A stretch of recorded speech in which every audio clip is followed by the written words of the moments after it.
നിക്കരാഗ്വയിലെ സ്വേച്ഛാധിപത്യ ഭരണകൂടം ഇത്തവണയും വിശുദ്ധവാര തിരുക്കർമ്മങ്ങൾ റദ്ദാക്കി. ക്രൈസ്തവരുടെ പ്രധാനപ്പെട്ട ദിനങ്ങളായ വിശുദ്ധവാര തിരുക്കർമ്മങ്ങൾക്ക് പകരം ആ ദിവസങ്ങളിൽ മതപരമായ പ്രവർത്തനങ്ങളുടെ പ്രതീതി നൽകുന്നതിനായി സർക്കാർ നടത്തുന്ന പരിപാടികൾ രൂപകൽപ്പന ചെയ്തിട്ടുണ്ട്.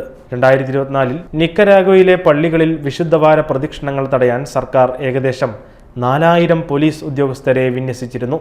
വിദഗ്ധരുടെ അഭിപ്രായത്തിൽ ഈ വർഷവും സമാനമായ നടപടികൾ ഉണ്ടാകാൻ സാധ്യതയുണ്ട്. ഡാനിയൽ ഒർട്ടേഗയുടെയും റൊസാരിയോ മുറില്ലോയുടെയും നേതൃത്വത്തിൽ നിക്കരാഗ്വയിലെ ഏകാധിപത്യ ഭരണകൂടം സമീപ വർഷങ്ങളിൽ 100 കണക്കിന് പുരോഹിതന്മാരെയും മറ്റ് മത നേതാക്കളെയും നാടുകടത്തി. 2024 നവംബറിൽ സന്യാസിനിമാർ ഡിസംബറോടെ രാജ്യം വിടണമെന്ന് ഭരണകൂടം ആവശ്യപ്പെട്ടു. ആത്മീയ നേതാക്കളെ നാടുകടത്തിയതോ തടവിലാക്കിയതോ ആയ പ്രദേശങ്ങളിൽ പാസ്റ്റർമാരും പുരോഹിതന്മാരും ശുശ്രൂഷിക്കുന്നത് തടയാൻ മതനേതാക്കളുടെ സ്വതന്ത്രമായ നീക്കത്തിന് നിക്കരാഗ്വ നിയന്ത്രണം ഏർപ്പെടുത്തുന്നത് കർശനമാക്കിയിരിക്കുകയാണ്.